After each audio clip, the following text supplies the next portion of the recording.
देखो भाई ध्यान से, पिछली क्लास में बच्चों हम लोग जो पढ़ रहे थे वो आपको मैंने सेट थ्योरी की प्रूविंग कराई थी। आज उसी प्रूविंग को हम कंटिन्यू कर रहे हैं, ठीक है। और जो जो क्वेश्चन हमने किए थे उसी को कैरी ऑन कर रहे हैं बच्चों। देखिएगा, लिखिएगा क्वेश्चन। कल एक क्वेश्चन आपको पिछली क्लास में कराया गया था, प्रूव दैट, याद है आपको? A union B is equal to A union C, ये वाला करा था। डिस्ट्रीब्यूटिव प्रॉपर्टी से हमने उसको ओपन किया था बिल्कुल। अब लगभग वैसे ही कुछ वो है क्वेश्चन, देखिएगा रिसाइट ऑन द क्वेश्चन। भाई पहला क्वेश्चन हमारे पास है बच्चों, जो आज का क्वेश्चन करा रहा हूं।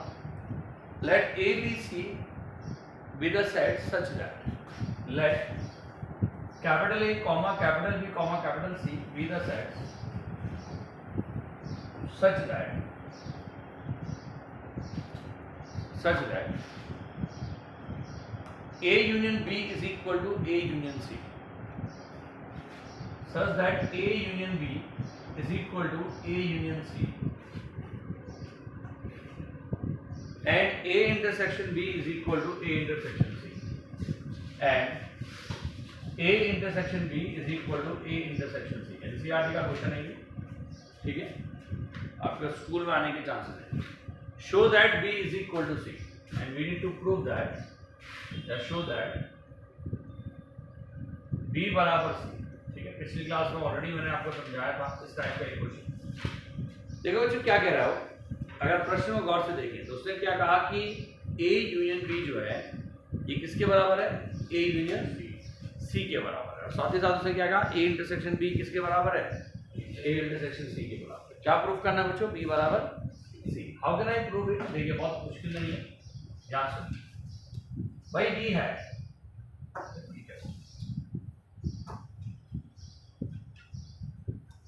भाई आप सोचो यार, मेरे पास जो स्टेटमेंट है उसको लिखते हैं, that is A union B is equal to A union C। ये मेरे पास स्टेटमेंट देगा। अब क्योंकि लाना क्या है तुझे? B बराबर C लाना, तो मैंने क्या काम किया बच्चों? A union B is equal to A union C है, तो A union B is equal to A union C। दोनों तरफ इंटरसेक्शन कर दीजिए इसका, क्योंकि यहाँ यूनियन है तो इंटरसेक्शन करिए एक बार B का। बोलो समझ में आया? तो जैसे आपने B का इंटरसेक्शन किया तो यहाँ आया तेरे पास B इंटरसेक्शन A और यूनियन B इंटरसेक्शन B और is equal to B intersection A और यूनियन B इंटरसेक्शन C। तो अगर हम इसको गौर से देखें तो B का इंटरसेक्शन A के साथ करेंगे तो इसको A इंटरसेक्शन B बोल सकता हूं बच्चों, और जब B का इंटरसेक्शन B के साथ करेंगे तो रिजल्ट तो B आएगा, ये ना कोई फर्क तो पड़ा नहीं। इज इक्वल टू में भाई B इंटरसेक्शन A को A इंटरसेक्शन B लिख सकते हैं, कोई इशू नहीं है, और यूनियन इसको B इंटरसेक्शन C ऐसे रहते हैं, कोई दिक्कत तो नहीं है। फिलहाल इसको मैंने ऐसे छोड़ दिया। अब आप ये सोचिए कि A इंटरसेक्शन B मतलब A और B में जो कॉमन पोर्शन है, तो उस कॉमन पोर्शन का अगर यूनियन B के साथ करेंगे तो रिजल्ट B तो आएगा। सोचो A और B में वेन डायग्राम को दिमाग में बिठाओ, A और B में जो कॉमन है उसका यूनियन हमने B के साथ ही कर दिया, रिजल्ट कितना आएगा? B आएगा। तो B बराबर आ गया A इंटरसेक्शन B और यूनियन B इंटरसेक्शन C। भाई इसको हमने फर्स्ट इक्वेशन माना। बोलो क्लियर है यहाँ तक? इसको क्या मान लिया बच्चों? फर्स्ट मान लिया। अब सुनिए, अब क्या करेंगे बच्चों? नाउ भाई फिर से हमने क्या किया? A union B is equal to A union C दोबारा लेंगे, और इस बार हमने क्या किया देख समझ, ये तो देखो, अरे एक मिनट। अब इसको क्या किया हमने? A union B is equal to A union C है। इस बार इंटरसेक्शन किससे किया बच्चों? C से। तो अगर C से इंटरसेक्शन करेंगे तो बच्चों क्या आएगा? C इंटरसेक्शन A और यूनियन C इंटरसेक्शन B और is equal to C intersection A और बच्चे union C intersection C। Got it? अब जब C का इंटरसेक्शन A के साथ करेंगे तो गौर से देखिए, हमारे कुछ गिवन है, देख A इंटरसेक्शन C किसके बराबर है? A इंटरसेक्शन B के। इसके बदले A इंटरसेक्शन B लिख सकता हूं, और यूनियन को पलट के बोल दे B इंटरसेक्शन C, क्या फर्क पड़ेगा? अब इज इक्वल टू में C इंटरसेक्शन A ऐसी और A यूनियन C हो गया, बता कैसे? C का C में intersection, very good. A intersection B और बेटा यूनियन का बी इंटरसेक्शन सी ऐसे रहा और ये बराबर सी आ गया। सोचो तो अगर हम गौर से देखें फ्रॉम फर्स्ट एंड सेकंड, तो फर्स्ट की राइट साइड और सेकंड की लेफ्ट साइड दोनों सेम है। तो अगर दोनों बराबर है तो बी किसके बराबर आ गया? सी के। तो मुझे बी बराबर सी को प्रूफ करना था। देखो एज प्रूफ आया नहीं है। तो सॉल्व करने का तरीका क्या है, सोचिए दिमाग लगा करके और इसको नोट करिए। देखिए नोट कर लिया होगा आपने। अब इसके बाद अगला क्वेश्चन देखिए। अगला क्वेश्चन बड़ा इंपॉर्टेंट है बच्चों, और अगर आप सोचें थोड़ा सा बढ़िया लेवल का क्वेश्चन देखिए। सेकंड क्वेश्चन जो आज करा प्रश्न है, for any two sets A and B prove that, for any two sets capital A and capital B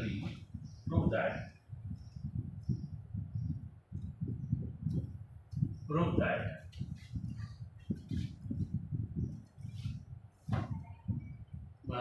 that PA is equal to PB, capital A is equal to PB implies A बराबर। भाई देखो मतलब क्या हो, मतलब ये हुआ साहब कि अगर आपके पास किसी A का पावर सेट किसी B के पावर सेट के बराबर हुआ तो कहता है ऐसा तभी हो सकता है जब A किसके बराबर हो? B के बराबर। क्वेश्चन समझ में आया? क्या है क्वेश्चन?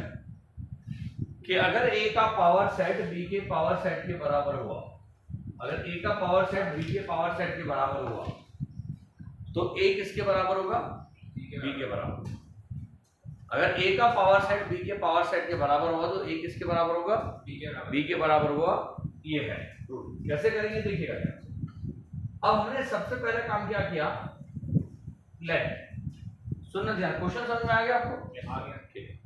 मैंने अब कोई स्मॉल x एक एलिमेंट है और उसने कैपिटल X को बिलोंग किया। सपोज कोई x कोई एलिमेंट है स्मॉल x और उसने किसको बिलोंग किया बच्चों?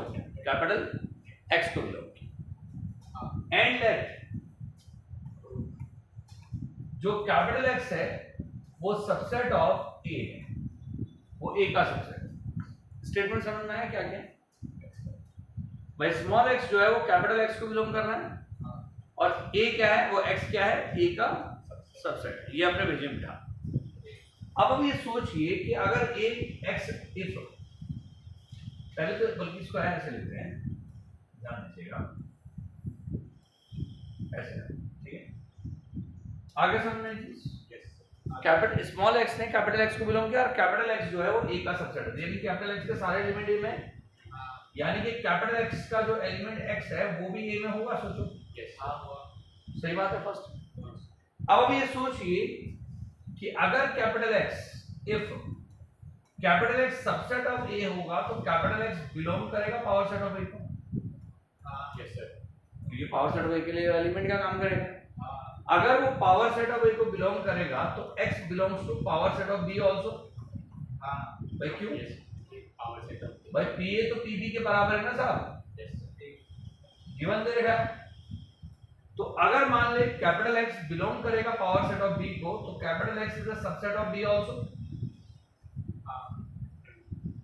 पावर सेट ऑफ B में इसका मतलब B का सबसेट होगा ना, वही हो। सोचो भाई अगर capital X power set of B में उसके लिए एलिमेंट का काम कर रहा तो कैपिटल B का सबसेट रहा होगा ना, तभी तो उसके लिए एलिमेंट बनाओ।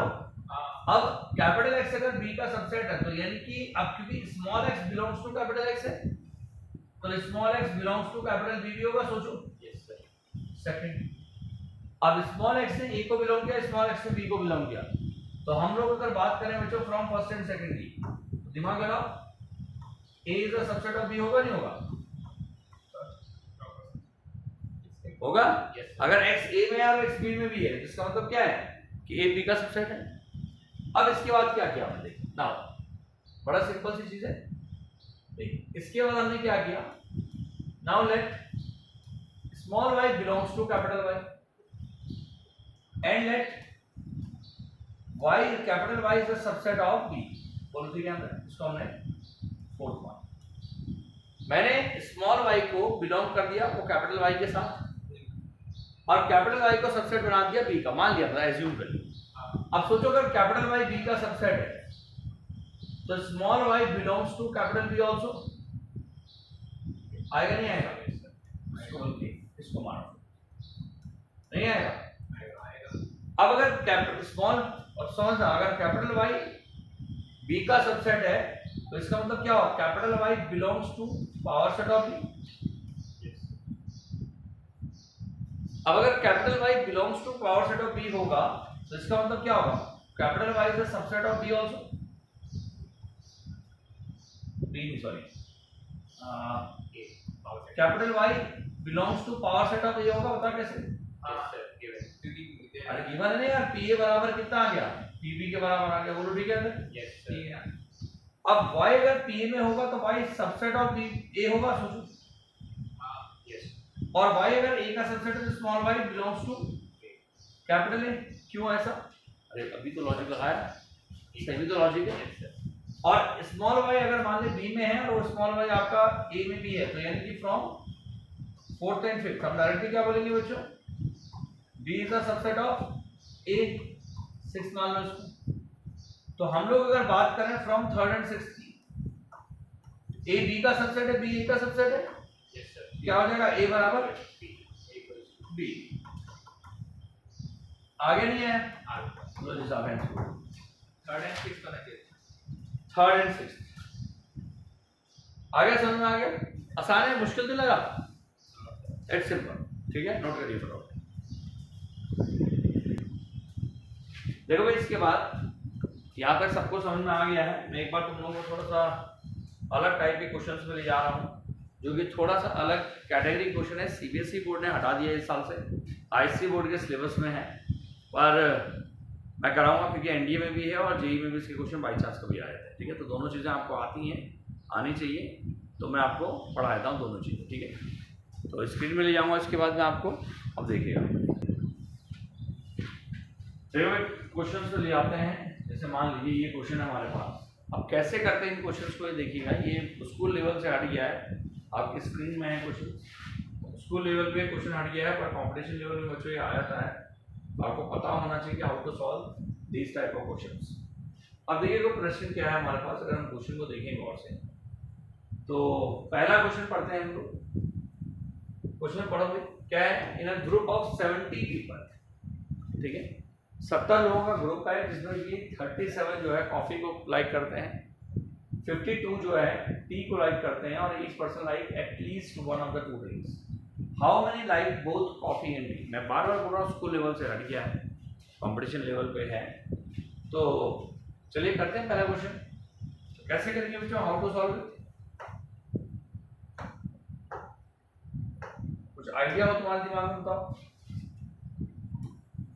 भाई। सॉल्यूशन 4, ये पहले 4 क्वेश्चन है यहाँ पर। देखिए कैसे करेंगे बच्चों। सबसे पहला काम हमने क्या किया है, अगर मान लीजिए तो इसे सॉल्व करना है, जैसे सॉल्व करने का तरीका बच्चों क्या होगा देखिएगा। 70 लोगों का ग्रुप है, 37 लोग कॉफी लाइक करते हैं, 52 टी लाइक करते हैं, हर एक पर्सन कुछ ना कुछ लाइक करता है। तो कैसे कितने लोग हैं जो कि दोनों चीजें लाइक करते हैं? एक तरीका क्या है, तेरे पास जो दे रखा है पहले उसको समझते हैं। मेरे पास एक पहला मेथड, 2 मेथड है बच्चों। एक मेथड है तुम्हारे पास बाय वेन डायग्राम, और दूसरा मेथड आपके पास विदाउट वेन डायग्राम। तो अगर हम वेन डायग्राम के थ्रू बोले, देखिएगा मेथड मेरे पास क्या देगा, एन कॉफी यूनियन टी, 70 लोग, क्योंकि टोटल लोग कितने हैं? 70। असल में क्या है कि 70 को यूनियन क्यों माना हमने, कारण समझिए। क्योंकि हर बंदा कुछ ना कुछ पीता है, कुछ ना कुछ लाइक करता है। इसका मतलब क्या है, कोई भी ऐसा बंदा नहीं है कुछ भी लाइक नहीं करता है। Every child like at least one thing, ठीक है। तो एटलीस्ट वन थिंग का मतलब 70 क्या है? ये सारे जितने भी लोग यूनियन में होंगे, चाहे वो टी लाइक करें या कॉफी लाइक करें, गॉट इट। तो इसलिए हमने उसको 70 माने। दूसरा उसने क्या बोला है यार कि कॉफी लाइक करने वाले 37 लोग हैं, और उसने कहा टी लाइक करने वाले 52 लोग। हमसे क्या पूछा जा रहा है? सी इंटरसेक्शन टी, कितने लोग होंगे सोचो। अब आप ये सोचिए, क्लास अभी जो हमने पढ़ा था, अगर हमने जो फॉर्मूला पढ़ा बच्चों उसमें देखेगा कि n C union T, n C plus n T minus का एन सी इंटरसेक्शन टी, याद नहीं है? तो जो पढ़ा था ना एक फॉर्मूला हमने बनाया भी था आपको। तो तो अगर इस फॉर्मूले के हिसाब से हम याद करें तो ये 70 है और ये दे रखा 37 और ये दे रखा 52 और बेटा ये दे रखा तो ये NC इंटरसेक्शन D ये निकालना है। तो इसको तो बेटा इधर ले आया तो NC intersection T is equal to कितना आ गया 7 8 9 5 6 7 8 और -70। बोलो आगे नहीं आया। तो सब मेरे पास आंसर कितना है बच्चों 90। तो ये आ गया NC intersection T and that will be equal to 90। तो 90 इज योर आंसर। तो ये मेरे पास प्रश्न है। बोलो समझ में आया? Yes sir. कैसे करेंगे? पहला मेथड समझ में आ गया? Yes sir. Any confusion? चलिए इसको नोट करिए, फिर मैं सेकंड मेथड बताता हूं। अब इसी क्वेश्चन को बच्चों अगर तुम्हें सेकंड मेथड से करना हो तो हम सेकंड मेथड से इस क्वेश्चन को कैसे करेंगे देखिए। सेम क्वेश्चन अगर आपको लगे कि आपको सेकंड मेथड से करना है तो हाउ कैन आई सॉल्व करेंगे, ठीक है।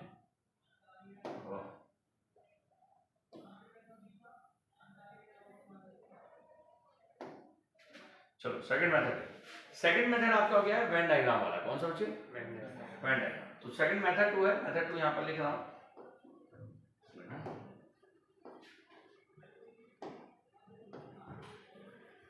भाई मेथड 2 हमारे पास है और मेथड 2 को बोलेंगे बाय वेन डायग्राम। क्या बोलेंगे बच्चे? By Venn diagram. तो अगर बच्चे हम वेन डायग्राम के थ्रू चलेंगे तो वेन डायग्राम में क्या करेंगे? अब वेन डायग्राम के थ्रू अगर आपने पढ़ना है तो बहुत आसान है। एक डायग्राम बनाइए और easily you can get the answer. कैसे देख सकते हैं? आप एक वेन डायग्राम बनाइए, उस वेन डायग्राम को गौर से देखिए। यूनिवर्सल सेट, दो चीजों की बात होगी, किसकी?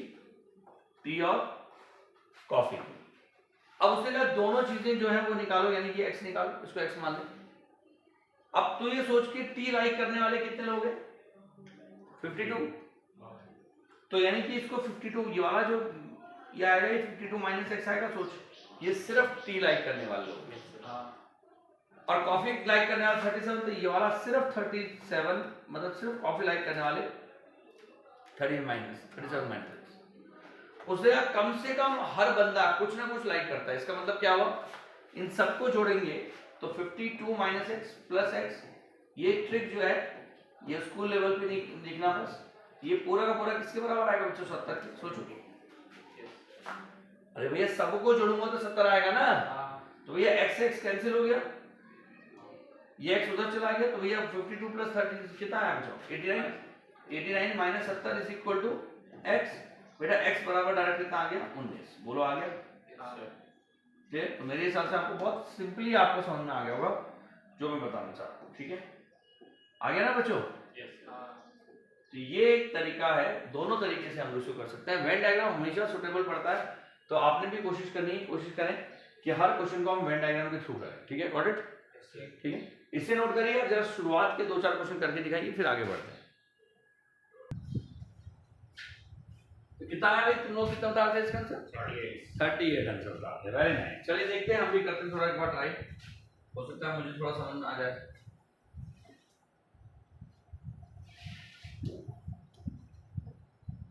क्वेश्चन को अगर गौर से पढ़ें, 6th वाला क्वेश्चन बोल रहा हूं बच्चों। तो अगर 6th वाले प्रश्न को गौर से हम पढ़ें तो देखते हैं क्या है। क्वेश्चन में यह है कि survey shows that 76% of the Indian likes oranges. इसको मैं पहले की मेथड से कर रहा हूं बच्चों। वो है तुम्हारा कौन सा मेथड? बोलो। वेन डायग्राम से। ठीक है, क्योंकि एग्जाम में आता नहीं, पहले ही बता चुका हूं, तो वेन डायग्राम ज्यादा सुटेबल है इसके लिए। चलिए स्टार्ट करते हैं।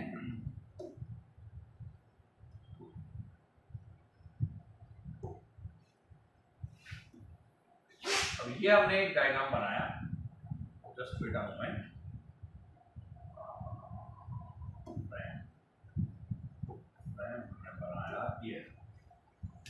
अब इस वेन डायग्राम में, एरो डायग्राम है, हमने इसमें एक रेक्टेंगल बनाया पहले, ये है। अब इस रेक्टेंगल में हमने 2 सर्कल बनाए बच्चों। अब 2 सर्कल कैसे बनाए देखिएगा। वो दोनों सर्कल किसको रिप्रेजेंट कर रहे थे बताओ? ऑरेंजेस और बोलो ऑरेंजेस को। चलिए तो एक सर्कल बन गया भाई ये, एक सर्कल बन गया ये। ठीक है, इन दोनों सर्कल को हम लोग करते हैं।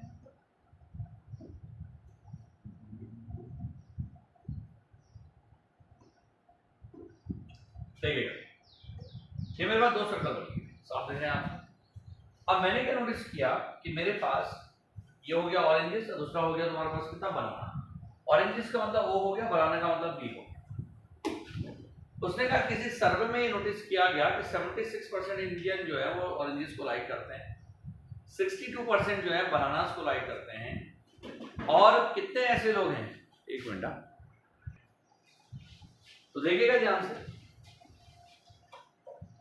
अब X% लोग ऐसे हैं जो दोनों को लाइक करते हैं, और 76% लोग ऑरेंजेस लाइक कर रहे थे, 76 माइनस एक्स है, सबने किया होगा, और 62% यानी 62 माइनस एक्स है, ये तो सबने किया।